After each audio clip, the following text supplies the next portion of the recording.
Hey, hey, everybody. It is Kim Howerton. I am here today on the 30th of January, sort of leaning into my natural hair texture. When it's a little humid, I go a little, I don't know what it is. It's somewhere between curly, wavy, and frizzy, which means it's very challenging for me to manage, but I don't know. We'll just give it a try. I pinned it back a little bit. Anyway, so just trying things out because I probably need a haircut. And when I need a haircut, weird things go on with the hair. Anyway, I'm glad to be with you today. I put on a shirt I haven't worn in a while, so happy to have it on. I don't know if you can see. Good. I don't mean to be flashing you my chest specifically, but the fit through the waist is better than it's been in a little while. So that's the way it goes. So happy to have that happen. It's got that like ruching, that pulls it in. You can see the text. I don't know. You can see the texture. Anyway, it kind of sucks it in a little bit. It's got the looser sleeves, which I like because I've got the bat wings with this is like a Gap top from last year that I bought. And then suddenly I was like, I don't know, it kind of shows the pudge a little more than I want it to. So anyway, these are the thoughts that Kim has when she's getting ready for the live stream about what to wear. And then there's also like, how much cleavage, because there's always cleavage if I'm wearing any tops that don't come up to my neck, because that is the kind of body I have. So, you have to make these calls. I am so jealous. I know it sounds dumb because it's like everybody wants what they don't have, right? I'm often jealous of people that can not look so cleavagey all the time. Let me put it that way. Because I remember when I was in my 20s, I'm just going to blather while people are coming on the stream. I was in my early 20s and there was this woman that I worked with and she just had we all have our opinions, right? But I was like, gosh, she's like a goddess. She looks amazing. She could wear a bra or not wear a bra, depending on the outfit, and it looked equally good. You feel me, right, on this? The girls that like the idea of not wearing a bra is like, what? Anyway, she got a boob job. And I'm nothing against boob jobs, but whatever. But she looked so different afterwards. And I was like, I wanted it on it. Not that she looked bad, but I was like, it seemed like such freedom. Just, I guess with a boob job, you don't have to wear a bra either because they're just naturally buoyant. But I was like, gosh, that like ability to look good in clothes in either direction. I haven't had that since I was 10. So it just seemed like such freedom. Anyway, ask questions. So I stopped talking about random body things. That is, that is what I'm doing. Anyway, so ask some questions. Great. All right, great. Thanks. Docs and Gal says, glad you're on a great path. It's giving you results. Yeah, absolutely. And one of the things that's really come home to roost for me is like, you got to be sounds dumb from a coach. Like, I'm like, duh, but you got to be in the right mindset. And if you get out of the right mindset, it doesn't mean there's anything wrong with you. It just means maybe some coaching is needed. And I needed some coaching and I didn't reach out for it when I needed some support fast enough. And I had to, get myself back out of the hole instead of just staying on the path. Anyway. So yeah, at this point, I think I'm down a little over 10 pounds. Weights fluctuate enough that, it's like but yeah, about a little over 10 pounds at this point from where I started this current weight loss phase. So yeah. It's interesting. My body, like where the remaining fat I have is distributed is different than it was the last time I was here. Cause I'm lower than I've ever been, but I've been almost this low before. And it's I'm like, these pants fit differently than they did 2 years ago or a year and a half ago when I was the same weight. So it's interesting. It just, things move around because, perimenopause. All right. Hey, Magic Beans, glad to have you here. Amy says, hi, do you know how much more protein you should consume if you take weight training classes 3 days a week? So I can tell you, I think almost every human on the planet should be eating so as a baseline, whether you're working out or not, should be looking at, to be on the safe side, I'll just say it this way. It's a range, but about 1.6 grams per kilogram of reference body weight. So like what your goal weight is, what you would weigh if you weren't overweight. if you're overweight now, or it might be more if you're currently underweight, right? So you take kind of like what your sort of, they call it, like, I like reference body weight because goal weight sounds a little weird. But reference body weight. So let's say that you're, I don't know, 5'9". So that's somewhere between 140 and 150 pounds for most people that are 5'9".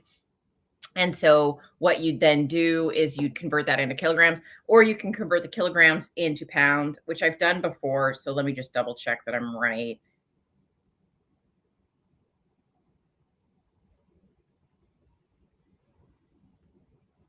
Yeah, it's 0.73. So 0.73. So take your weight in pounds at that reference range, multiply it by 0.73, and that'll give you kind of how much protein everybody needs, in my opinion. Could you go a little less? Yes. Should you go much less? No. That's been shown. I think like younger people can for sure get away with less, older people can't. And so that's why I'm like, I'd rather be a little high than a little low. And it's not high. It's just, if it's a range, I'm going with the top number, not the bottom number. So if you're a not super active person, at least 1.6 grams per kilogram, which is about 0.73 grams per pound of reference body weight. If you're active, you can bump that up a little bit more.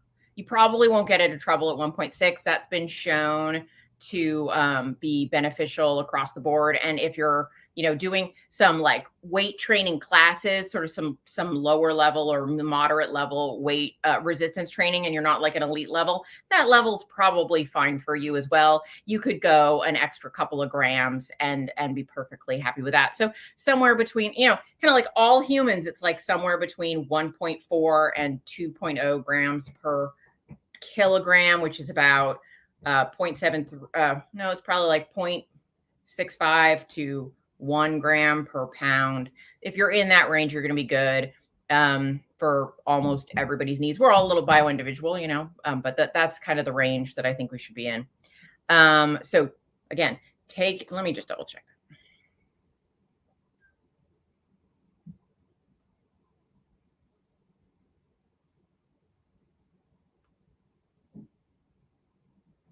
I'm doing math. Yeah. So very bottom of the scale, about 0.65 up to about 1 gram per pound of reference body weight. Find what works for you in that range. The more active, the more weightlifty you are, you'll get more benefit at the top end, but I don't think anybody should be below that range. I don't like the unevenness of this one barrette thing. I was trying to like channel the early 90s, but anyway. All right. Docs and Gal says, I just truly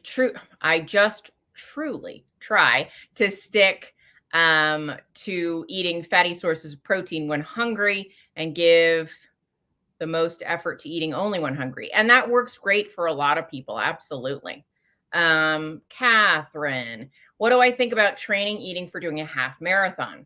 I'm not really into the gels and high carb snacks. Almond in my pack. Should I plan more? Well, congrats on pulling yourself together for a half marathon. That's awesome. And that's not like pulling yourself together as if you were a mess before. I just mean like I could not do that. So congrats on being able to do that level. If you're talking about, you might need snacks during that period. I think one of the things to look at, a great person to look at, although, he's doing super intense stuff, is Zach Bittner. He tends to like train low carb, but he will include some carbs for the other times. I like for during races. But he does like 100-mile stuff, like ultra running. Catherine, I can be a dumpster fire. Yeah, we all are. And so, what I would say is use your training period as a like experimental period for what kind of like fueling you need during that half marathon period, right? I certainly know of people that do it on almost nothing, or some people do it with a keto brick, or some people do it with beef jerky, right? Like there are people that do it on all sorts of stuff. But you're going to have to learn what your body tells you it needs over those training periods. So as you start to extend your training longer and longer, I would do some experimentation. I get you that you don't want to do those gels and high carb snacks. There's a guy who does barefoot running, but he's a MD in West Virginia, I think. He might not. That sounds right. And his name is Mark Cucuzella with C's and Z's, Cucuzella. And he's a runner and he's a low carb doctor.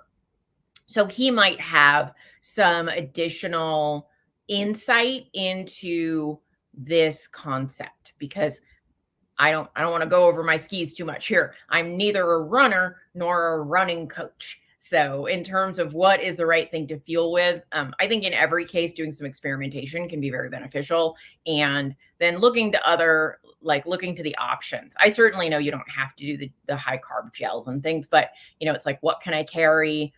What am I going to get access to? So those are some thoughts that you're maybe going to have to contemplate before you get there. But yeah, it sounds like you're in training, so you've got some time to work on that. All right. Yeah. So Mark Cucuzella is a good resource, I think. Don't ask me to spell that off the top of my head, but I think, well, I'm going to try anyway. I think it's Cucuzella, or maybe it's double Z's, I think. Cucuzella. Anyway, try some of that and see what you come up with. Mark Cucuzella. I think, Dr. Berry did an interview with him recently about low cost keto and low carb, because Mark works in a hospital system that's very poor. Like the surrounding area is has very minimal resources. And so he does some stuff on like low cost things. Anyway, so what else is going on in the world? So we talked before about the Oreo study that came out.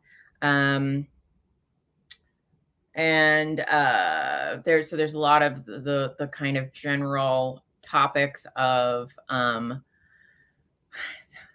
like, what's new? We do kind of talk about the same things a lot, right? We talk about like, what do cholesterol numbers supposed to look like? What does it mean? What do these blood labs mean?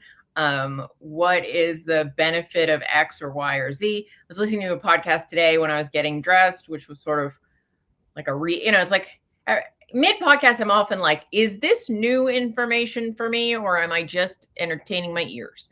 But I think I was listening to Rhonda Patrick talk about with how she's changed her mind about some health stuff, like what she does now, what she did then.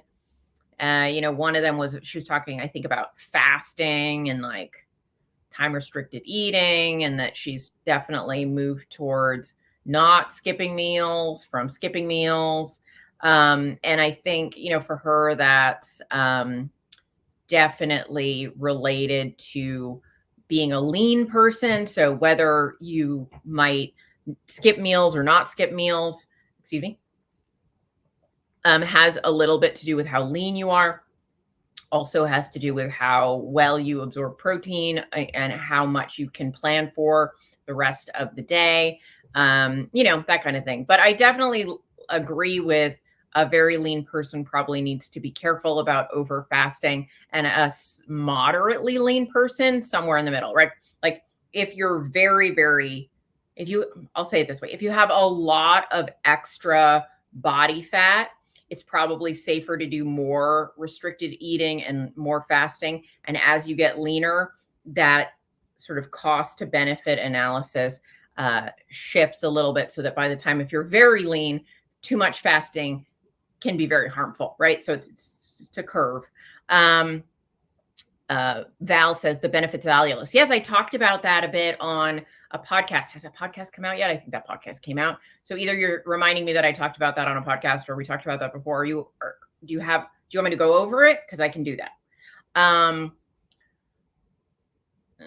What do I think about collagen supplements? I'm on the fence, to be perfectly honest. We go back, we go forth. We go back, we go forth. I think it depends what you're thinking you're going to get out of the collagen supplementation. So let's say I'll say, I don't think your muscles will be benefited much by some collagen supplementation. So people who are like already fairly low protein and then include a collagen supplement in their protein total, I don't think you're doing your body composition any favors that way. But is there some evidence that it might be good for your gut lining, for your hair, for your nails, for that kind of thing? Possibly. I don't think they're harmful. I don't know that they're helpful. Anecdotally, people indicate that they are helpful.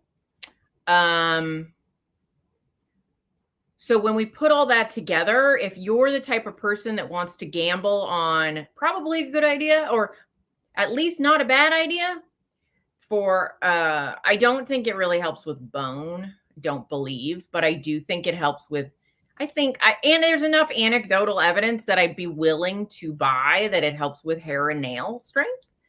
It could help with gut health, like the lining of your gut needs collagen.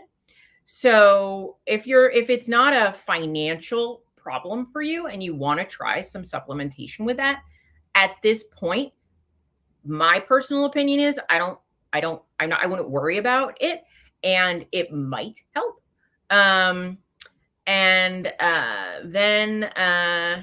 So right, like the data is a little inconclusive. It's leaning more towards no effect than good effect, but it certainly isn't leaning towards bad effect. So if you want to give it a try and see if you see some improvement, I don't really think that, I wouldn't find that problematic personally. I had collagen for a while and then I just keep forgetting to buy it. Joy says my face looks slimmer. Thanks. It does seem to be coming off my face. It's coming off everywhere, but it's definitely come off my face first, right? They say you lose it in your face first. I saw my profile a little bit. All right, let's see. And now I've got floopy neck, right? I got from losing weight, but I was like, oh, my chin is coming in. All right, hey. Yeah, okay, benefits of allulose. All right, let's talk about allulose and get out of Kim obsesses about herself mode. Hard, challenging for me, people. All right, so allulose. Allulose is a rare sugar. So, in the whole sweetener game, what have we got? Like in the keto world, like what we bake with, right? We've got allulose. Allulose is the newest one, but like erythritol and stevia, monk fruit, these kinds of different sweeteners, xylitol, Boca Sweet. Allulose is, I think, the newest to the game. Maybe not. Maybe I think Boca Sweet might be newer, but it's not as widely used. So allulose is kind of the darling right now. And what's the good news about allulose? Allulose seems to have positive, negative. I don't know if to say positive or negative. It seems to lower blood glucose. Why is that? So there's a couple of things. I don't remember any of the names of these things. Like I can't remember the name of the enzyme. I'm going to speak in generalities here. There's an enzyme that blocks some carbohydrate absorption. So if you did something like made regular pancakes, I'm not suggesting that you make regular pancakes, but let's say you're feeding the grandkids pancakes and if you pour allulose syrup on one set of pancakes and then you don't put any syrup on the other. So I'm not saying it's better than full sugar syrup. Like in this comparison, one set of pancakes just has butter and the other set of pancakes has butter and allulose syrup on it.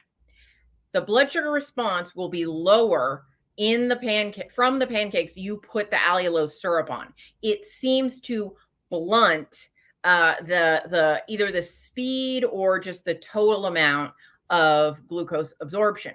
And so you've heard a similar thing maybe about vinegar.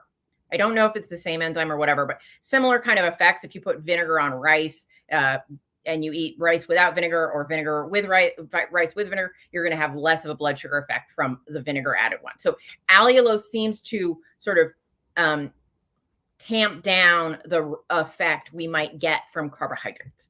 So second, though, is even without the presence. At first, I knew that, but I wasn't sure what the effect was with like on a keto diet, because on a keto diet, you're not eating the carbs to begin with, right? So how might allulose help us? Well, it looks like, and this is so if you want more about this, Dom D'Agostino has talked about this, but it looks like that allulose has a slight effect, not that slight actually, is a trigger for something you may have heard of in the news, GLP-1. So there are these GLP-1 hormones, incretin hormones, and there are first phase insulin response in the belly, not the belly really, that's a non-scientific term, in the digestive tract. So when you are eating foods, your body, in a healthy body, your body is signaled to release insulin based on what you're eating, and what's involved in that signaling are your incretin hormones, GLP-1. So you might have heard this word before with regards to things like Ozempic, right? And so Ozempic mimics the actions of GLP-1. And so what they found is, because allulose has this signaling effect, it is not as effective as drugs. Please don't take me to be saying, don't use Ozempic, just have some allulose. But the mechanism is there. And so it looks like that from this mechanism getting triggered the way it would with other foods, then it causes a short-term insulin response, but not one that is significant enough that I'm going to say I worry about it increasing insulin resistance, right? I think hopefully we're all up to speed here that not all insulin response is bad. There's different phases of insulin response. And so it looks like there's a triggering of an early phase insulin response that basically means that your blood sugar stays level or even goes down slightly, but in a way that does not appear to increase insulin resistance overall. So that's usually the risk, right? Whenever we hear, and myself included, right? You hear something says, oh, it lowers your blood glucose. My first fear is always, is it lowering glucose because it's raising your insulin? And the answer is kinda. It does raise like a phase of insulin release, but it's not enough that the overall effect is that you end up more insulin resistant. Your fasting insulin will probably come down, not up, if this is all you ate. Don't just eat allulose. But and so not all insulin release means more insulin resistance. Hopefully that made sense. And so this is happening at such a small level. So I can tell you, like Dom DeAgostino, he's a keto guy, right? Big keto guy, big, like physically big, and like big, like famous, and smart, super smart, PhD, smart guy. Anyway, so he was doing an experiment with RX Sugar candy bars. So RX Sugar is a brand that makes allulose, and they make a little candy bar that is made with allulose. I'm like, what am I trying to say here? Anyway, and a keto kind of candy bar. And so he found it was when he would add those to his day, his blood glucose was coming down. So certainly a reason that if I were making baked goods, I would feel good about using allulose as my sweetener. I don't know. And yeah, they have a good, Catherine says they have a good pancake syrup that I would totally feel good about using. So I'm pro allulose these days, definitely pro allulose. Obviously, we all need to work with our own personal emotional response to sweet. And if some of us have an overreaction to sweet flavors, we need to take that into consideration when we're deciding what to eat. I'm not suggesting that if you're somebody that doesn't do well when you eat sweet things, that you should add it, right? But if you're already including things that are sweet, allulose is a great sweetener. Catherine brings up a good point, though. It's great for certain types of baking and not great for others. Why is that? Well, because it's a rare sugar, I think, is why it has it contributes to something called the Maillard effect. So browning, so sugar does this too. That's why if you're doing a baked good with sugar, it'll brown. Cookies get that kind of like golden brown on them. Allulose gets that same browning. It actually gets it fairly significantly. So if you're not used to cooking with allulose and you can look and you're like, oh, it's getting super brown, it must be done. It might not be done because it's turning up that effect and making things more browned. So something to keep in mind. If you're making something you don't want to be darkly browned, something to keep in mind. The other thing is it tends to make things cakey, not crunchy, right? So if you're making cookies, they're going to be mini cakes. Granted, hardly anything in the keto or low carb sphere makes crunchy cakes. So that is going to be a problem. And here, Catherine says, it doesn't really harden for a keto fudge recipe. Yeah, it keeps things kind of moisty, soft, squishy, right? For that, though, one of the things that I really like about it is if you're making something like a custard or a curd, one of the problems with erythritol is when you heat it, it dissolves, right? The little crystals break apart. When you cool it, those crystals recrystallize. So let's say you're making lemon curd. And when I started making lemon curd on keto, erythritol was pretty much the main game in the show. And so I would make it with erythritol. It would be fantastic. I would chill it because you want curd chilled. And then when I would try it chilled, it tasted vaguely like there was some sand in it because it had that graininess, which was upsetting. And allulose won't do that. So for like a custard or a syrupy thing or a curd where you're going to chill it, it's great for that. But and to Catherine's point, it's great in ice cream because if you ever make an ice cream with erythritol, it gets rock hard, but allulose keeps it kind of soft. And so, these are things you have to take into account when you're baking or making something with allulose. They all have different, like baking or making sweets, it's chemistry, right? And you're trying to get a texture, you're trying to get a flavor, and all these different sweeteners have very different or flours and sweeteners, right? Like almond flour versus wheat flour, very different effects. And so you got to take all that into account when you're cooking with these various things. But I'm very pro allulose. I keep it in the house. I use it for a variety of things. My boyfriend doesn't love it. It upsets his stomach. So luckily he is not keto. So most of the time, and I'm only low carb really these days, but he doesn't love to eat things that I've made with allulose, but to each their own. I definitely use allulose in a lot of things. But I also keep some Swerve in the cabinet for the times, and I keep stevia glycerite, and I keep monk fruit liquid for my coffee. Little Lakanto makes these little drops, and those I think are the best in my coffee. Really like those. So Catherine says, boo, erythritol makes me ill. Yeah, you got to go by the thing you're making. So you're saying the keto fudge doesn't harden if you make it. I wonder if there's something else you could add that would meet the need for that to happen. Anyway, to think about it. Val says, thanks. I'm going to put a teaspoon in my coffee and track and see what happens. Sure. Yeah. I mean, that might be a low enough amount that you might not see a huge amount of difference, but I think, it might be good. Sorry about that, Catherine. It's a hard world out there with sweeteners. So the other sweetener that is kind of an interesting one is called Boca Sweet.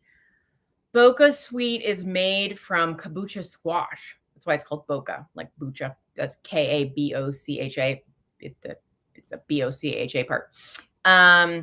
But I think it's only made by one company. And so that makes like the pricing and the sourcing kind of harder, but it's very similar in a lot of ways to allulose, but I don't know if it has the same blood sugar effects.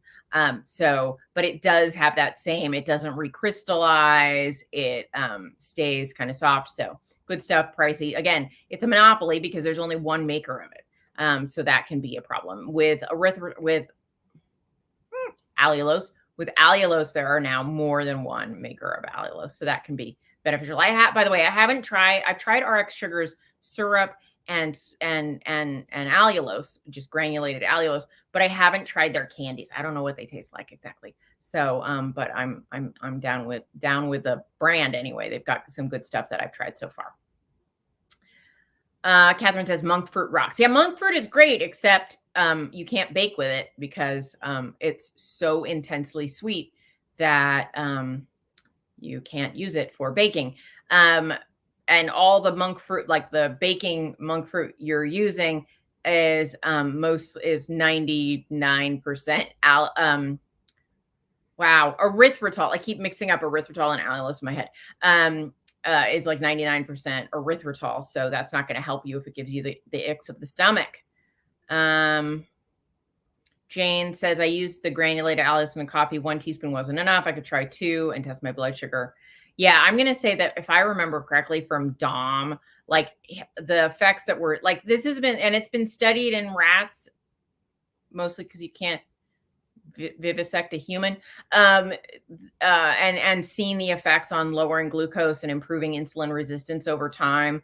But they were using pretty high doses. So that would be more like, maybe a couple of tablespoons in a serving, which is maybe not going to be appealing in your coffee.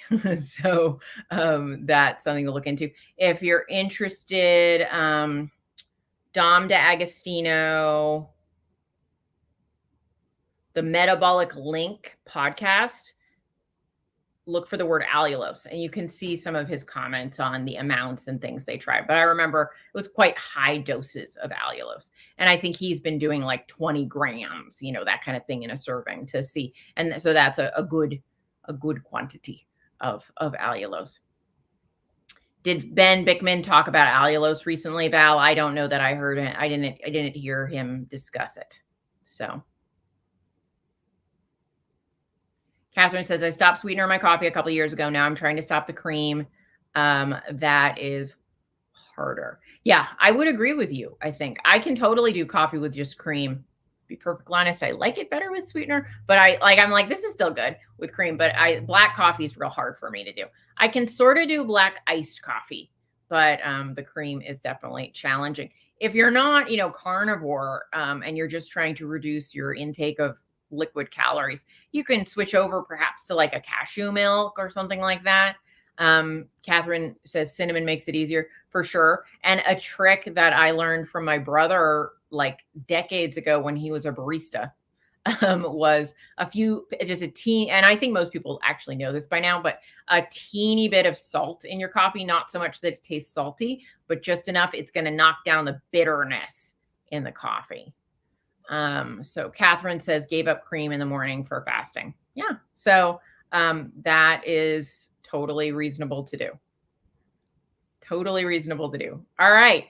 What other questions do we have? I am yet again drinking here my little, Zevia cocktail I make. It's not a cocktail. It's just Zevia. It's, grapefruit citrus Zevia cut with some sparkling water. Val says, yes, in an interview he did on David Perlmutter's YouTube channel last month. Okay, I'll have to check it out. I'll have to check it out for sure. Catherine says, Element chocolate salt. Oh, did you guys know that Element came out with new chocolate salt flavors? They have like a chocolate chai. They've got the caramel. They've got mint. Trying to think what else they have. Anyway, so they've got, chocolate raspberry. So they have some new chocolate salt flavors. So those are good. Catherine says, didn't know Zevia made a grapefruit. It is impossible to find, Catherine. I adore it. It comes in like a bright pink can, and it's grapefruit citrus. It is my favorite flavor of Zevia. I never get tired of it, but it is hard to find. So Sprouts carries it in my area. So I stock up there and I can get it from Amazon delivery. So those are the two sources. So yes, it is. It's like Fresca for keto. And it's still, a little sweet, but it's like that fruity flavor. So it cuts down really well with just some seltzer water or whatever you want to put in there. Or, you can always go double the grapefruit and get like a grapefruit flavored seltzer water and go with that. But it's like, I adore, like, I'm like, I love it so much. Please don't. Like, Whole Foods used to carry it in my area, and then they stopped carrying it. And I actually, complained, and they were like, we're not bringing it back. And then luckily I found they had it at Sprouts, and there's a Sprouts down the street. So I said, and I hardly ever go to Whole Foods anymore because I just go to Sprouts because they sell, this is what happens, retailers, when you take away my stuff. I'm petty and bitter. Anyway, that is what's happening over here. Oh, and I got some coffee,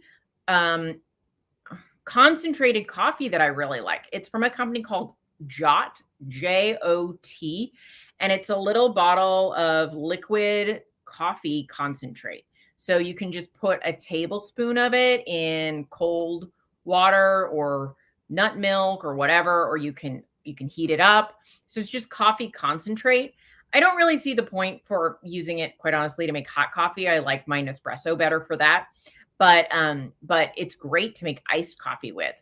So when we get to the warm seasons, they have a seasonal, they always have like a seasonal flavor, a plain flavor, vanilla. I mean, I don't know that anyone needs to spend the money, but it makes delicious iced coffee for sure. All right. Catherine says, talk about salad dressings without any dairy. So, I mean, I'm always a big fan of Primal Kitchen's dressings because they're made with good ingredients. If you're somebody that's trying to not do so much added fat, then that is something you might have to address because they're a high fat dressing, as many dressings are high fat, because you want some fat in your dressing because it helps you absorb the vitamins from your vegetables if you're doing that kind of thing. But you can always make a great dressing. So basic dressing combines a good quality olive oil with vinegar and maybe some mustard and some spices, and you can make all sorts of different concoctions. Catherine says, any particular one? I mean, that's going to really depend on your personal flavor preferences. They've got a balsamic. They've got, I find it's harder to find, so I don't know if it was discontinued, but there was one that was called Greek from them that I thought was really good. Had those kind of Greek flavors in it. But I've not had one I thought was bad from Primal. So those are good, good flavors. I can tell you and then there's also, you guys, I don't know if you know about this, but there's a company called 0 Acres. 0 Acres. And they have an interesting thing. They make they make an oil. They make a cultured oil. You're like, what am I talking about? Well, just like you can culture, like you make a sweetener by culture. I think it's a culturing. I don't know if they culture. They extract things, right? So this is a lab made oil, basically. They culture these. Clearly, I need to read their pamphlet again. But basically, it's a man-made oil, but made in a way that does not involve like the crappiness that happens when you make most oils. So it's high in omega. It's like it's low in omega-6s. It's like very high in monounsaturated. I should really get the pamphlet. Anyway, go to 0acres.com and you can see it.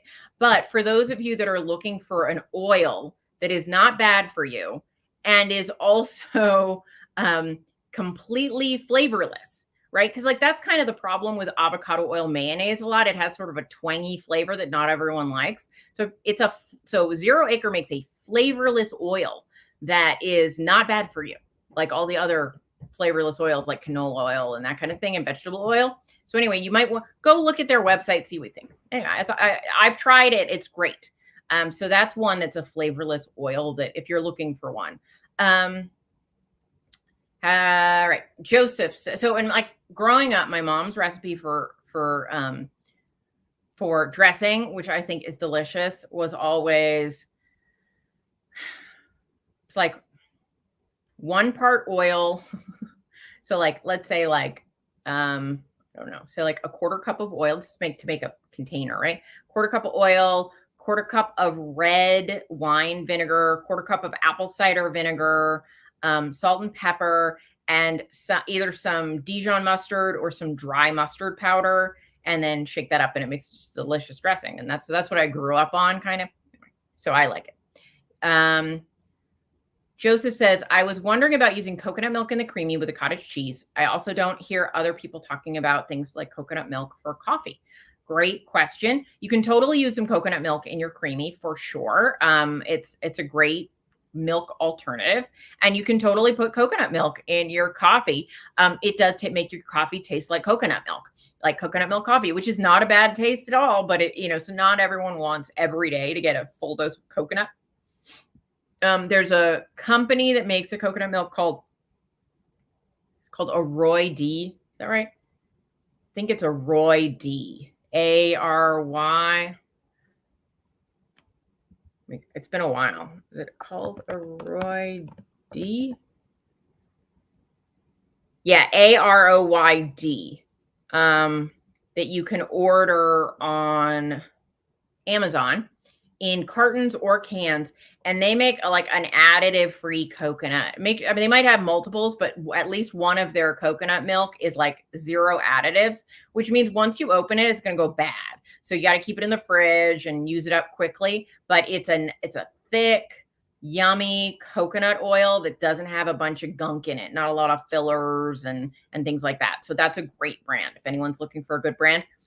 Similarly, if you're looking for nut milks without a lot of fillers and additives, a company called Elmhurst makes hazelnut milk and almond milk, where it's just the nuts basically. And the hazelnut milk is really good. Oh, and they make walnut milk too. And the hazelnut as a nut is a little bit sweet, just a little bit, not super sweet, but a little bit sweet. It's pink. So you have to be prepared that your milk will be pink, like light pink, but slightly pink. But the Elmhurst brand of nut milks, now they do have some, like they have 2 lines, but they have a line with nothing added to it, no sugar added, nothing like that. So that's also something to look into. I think their website is like Elmhurst 1925 or something like that. Anyway, they carry the Elmhurst milks at a lot of Sprouts, so you can look at that. Can you tell I shop a lot? All right. So Jane says, have I tried the Carbonate seeded bread? Companies in Canada, best low carb bread I've ever tried. I have tried a Carbonate product at one point, and I remember them being pretty good for sure. Leslie says, I look great. Well, thank you, Leslie. I appreciate that. So yeah, so, just depending on what you're looking for, Joseph, that, not everyone, like, it's sort of a very coconut has its own particular flavor that I think is delicious, but isn't always what I want with every morning's coffee. And so that was probably why it's not as common a recommendation for sure. All right, guys, we're coming up on 4:45 here in California. So I'll be taking the last question or two.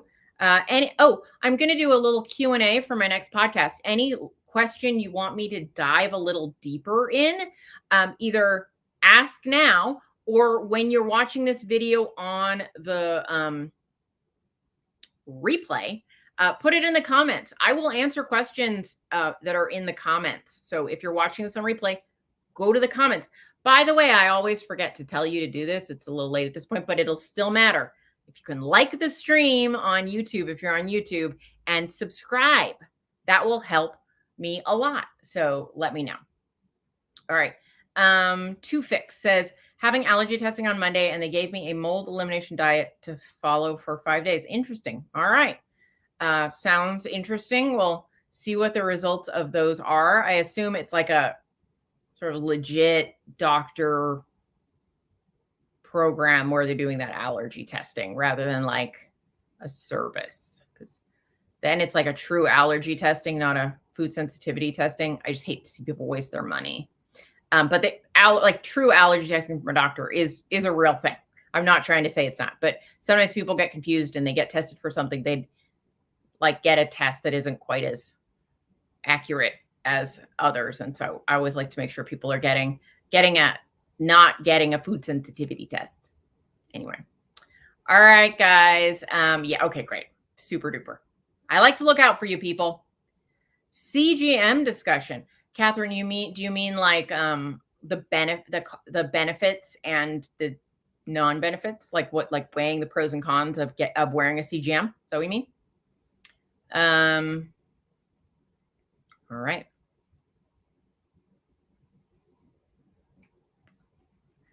I can't hold my face still and be patient. I just can't. All right, guys, I will be back next. I know who is better. Okay. I will be back next week with another live. I wish you all the best, and I will talk to you soon. Bye-bye.